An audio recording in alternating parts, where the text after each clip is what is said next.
Hi.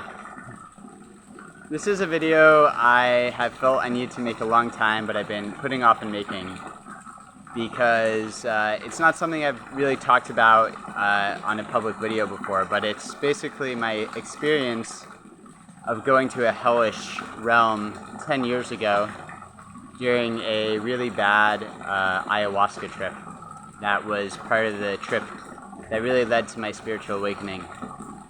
And this isn't going to be an easy video for everyone watching to digest, but I feel that it's important to share, and I'll give you my takeaways on it to the best of what I've integrated in the last 10 years. So, 10 years ago I went to this realm during an ayahuasca trip, and it was in the Peruvian jungle outside of Iquitos, and in that trip I entered a realm where the best way to describe it was a realm of total nothingness. It was just pure darkness, and there's other places, if you've read like a lot of near-death experiences, which I did after my ayahuasca, there's other places which you could call the void, but this place wasn't the void, because the void is void of any sort of love, but it's also kind of void of fear. It's kind of just an empty space, like almost like entering a dark room, or at least it's my understanding of it. Whereas outer darkness, which is, I'll explain where I came up with that term in a little bit. Outer darkness, which is a sort of hellish realm where I ended up, is a realm of total darkness, but it's also a place of unimaginable fear. So it's a realm, like if you imagine that, like, you know, I'm by this fish pond here, and I always say, compared to my heavenly ayahuasca experiences, we're like fish out of water. But compared to my hellish ayahuasca experience of outer darkness, it's like we are fish in water, and the water is this sea of comforting, loving energy that we just take for granted. And it's like if you took yourself out of that sea, you'd be like a fish out of water, or you'd be like what outer darkness is like. Outer darkness is basically this experience of just total, complete fear. And fear without recognizing that anything else even exists. So in that space, in this realm, which is literally an afterlife realm, that I didn't understand my experience there for a number of years, probably I think 2 years after I ended up going there. I had a lot of trauma from it. I had a huge amount of fear. I ended up really getting saved by a guardian angel, my shaman Lorraine, as well as some other talented healers, and a lot of self-healing. And then ultimately, it was a multi-year process to take the level of fear I had ingrained at a cellular level out of my system, and the last thing that did that was infinite love healing, which is what I facilitate now. But it wasn't without a team effort to really let me recover. And I didn't understand this realm, because in this realm that I had gone to, I would be in this place where I didn't even, at this point I only have like a memory of a memory of a memory. It almost feels like I'm talking about a different person. But I can just tell you that what I remember of is when you're there, it seems much more real than anything here. It's like so much, like the spiritual realm is so much more intense than anything on this planet. It just, everything, the intensity level of everything is very high. And this was a place where there was just pure fear. There was nothing left but fear. And you're all by yourself, or I should say I was all by myself. I hope no one watching this video ever has to go to this realm. And that's my sincere, honest prayer, that by sharing this video, it will somehow help people to focus on what matters in life, and to have a more fruitful afterlife experience. But in this outer darkness realm, there was nothing but pure fear, and it was basically, I was trying to figure out, does anything else exist? But I didn't even have access to English, because in this place, this is way beyond this world. English doesn't exist, nothing existed. I seemed to just be in this place of pure terror, and I couldn't remember anything else other than this place of pure terror. And was desperately trying to remember if something else existed, but couldn't do it.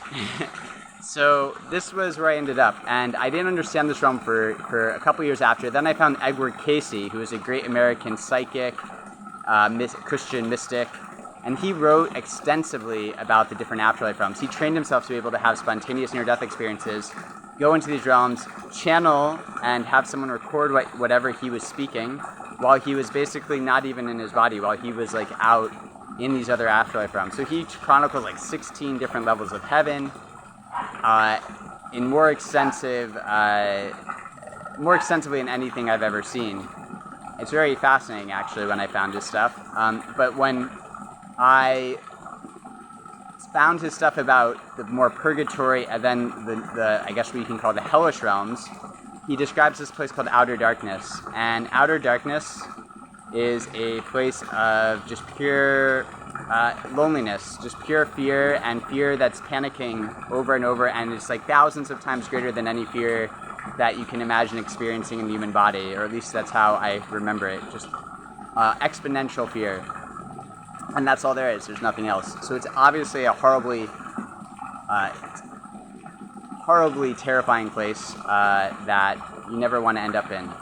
Now the good news is I definitely channeled information during ayahuasca that no one ends up there forever. No one ends up in this horrible realm forever. At some point they would get taken out, and at least I'm a big believer in reincarnation. They would be given another chance. But in that realm, even what does Einstein say about the theory of relativity, right? 2 minutes with your hands on a burning stove feels like 2 hours, and 2 hours next to a beautiful woman feels like 2 minutes. Well, in that place, 2 minutes could feel like 100 years, So you don't want to end up in a place like that. And when I went on the ayahuasca trip, was at my life low point. I was very much cut off emotionally. I was physically sick with chronic mold. I was, at the time, basically working in finance, and I guess you can call it a professional poker player as well, making a lot of money from that. But I was very much cut off from sort of my heart. I was cut off from good friendships and support network.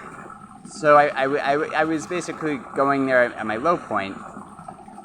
Now, I still, to this day, can't tell you exactly why I ended up in that realm. I've heard different things from, my shaman, and I'm not sure necessarily that I can say 100% sure. People ask, well, did you, deserve to go there, something like this? I don't know. I don't personally believe anyone deserves to go there. I remember coming out of that and feeling like even Hitler, I wouldn't want to be there. So I don't really think anyone deserves it, but when I thought about it afterwards, I thought, well, if there's any reason to go there, it's to kind of tell people, look, this really exists, and it's important how we live our lives here, It's really, really important. And I feel like we live in such a... you can live in many different realities within this planet, but the mainstream is so spiritually disconnected in some ways, and kind of almost the whole light and dark thing is almost glossed over as almost like a myth. It's taken very lightly, but not in the sense of lightly. It's taken almost like a joke, I feel. And there are really dark places in this universe, and very dark also spirits. This is a whole nother topic. And ultimately, are they connected to God? Are they connected to Source? Yes, at the deepest level they are. But if you turn away from that inner light for so long, then at some point it becomes very buried, It's like trying to find a buried treasure chest from hundreds of years ago in somewhere in an open field, So even if it's only temporary, you don't want to end up in a place like outer darkness. And I was very lucky to survive it, to be honest. I read later on, I think about a year or two later, after I had realized, because I had pretty strong PTSD from the experience, and by the time I really healed the PTSD, it took about a year of, many hours of effort, honestly every day, and many shamanic sessions with one of the best shamans in the US. And honestly, I had really good karma or really good luck, because I think without it, there's no way I would have healed. I would have probably, what I had read a couple years after the experience is I had read about this realm for the first time by Edward Casey. Then I read about it somewhere else online, and they were saying that if it is a realm that you can go to in a bad ayahuasca or a bad trip, if the space isn't held well, if the shaman isn't holding good space, which is why I always tell people, like, if you're gonna do ayahuasca, it needs to be a deep calling. It really needs to be something you feel a really strong intuition on, not just something that is like kind of coming from that might be interesting, right? So it needs to be a deeper calling, and you need to be very careful about who you do it with and preparing for it correctly. But anyhow, I had this, I guess you can say, where I read on this site that most people who end up going to this realm, they either, if they go there and, assuming they're not like a shaman who can somehow navigate it with some level of protection and, kind of, sort of like my shaman did, where she would retrieve soul pieces from this realm, but she would do it under a veil of light as to avoid getting lost in the realm. If you end up in this realm and get stuck there, you can end up being there for what feels like a very long time. If you actually make it back, many people actually die during the ceremony. Many people die during the ceremony if they end up in this realm. It's quite not normal to end up in this realm, by the way. I've talked to many, many people who do ayahuasca. I am the only one I've ever talked to who ended up in outer darkness. So it does happen, but it's very rare. So I want to express that. You don't need to have huge amounts of fear about it, especially if you're going and you've been preparing for the ayahuasca ceremony and you're going and it really feels like a deep calling. I'm not trying to create a bunch of fear. I think ayahuasca is a beautiful plant medicine. I believe it can really help a lot of people. It helped me in many ways. Like, I had beautiful ayahuasca, heavenly ayahuasca experiences. But I feel like sometimes people don't talk about the shadow of what can happen. And so what I read is that people can either die during the ceremony because the level of fear is just too much and they basically leave their body. And I was very close to having that happen during the actual ceremony. I was very close to physical death on a couple points in that ceremony, I believe. And if you make it out of the ceremony alive and you come back, a lot of people, I guess, go crazy. And I am so grateful that I didn't read that until like a couple of years later when I had done a lot of healing work, because that might have actually drove even more fear and I might have actually gone crazy, because at the beginning it was very, very difficult. I had so much fear in my system, and it was just very, very difficult to keep any semblance of balance or harmony, and I was had to end up going to the emergency room at one point, lost eyesight in one eye temporarily, and it was really only because of Lorraine, my guardian shaman again, who helped to nurse me back to health, as well as a very strong effort on my part. It really forced me to find my willpower to live, my best life, to repent and to change my life, and also divine grace. There was many miracles I experienced that kept me here, and that's maybe another video. So anyhow, I don't want to make this video too much longer, but I just wanted to share. So there is this place called Outer Darkness. There's probably other hellish realms too. You don't want to end up in any of them. They're horrible places, and I think what was expressed to me and what's been expressed to me by ayahuasca is the key to avoiding a place like that is just to live a life of love. And divine love is just this unconditional, infinite, loving field that's everywhere and that loves everybody and everything. And it doesn't mean that you can't have boundaries. It doesn't mean you have to be a pushover. But forgiveness is about living from this place of just recognizing our interconnectedness and trusting or having faith in a higher power. And the more we do that, the more we can leave fear behind. And as we leave fear behind, we become less and less susceptible to going to a place like Outer Darkness. So that was me 10 years ago. My life has changed radically since then, and now I help people in ways that 10 years ago I could have never imagined. And I'm very grateful for the opportunities I've been given, I guess, as well, to heal and to act as a soul catalyst. But so much love to everyone. This is not meant to spread fear. It's meant to help people just understand this dualistic world we live in and to choose love.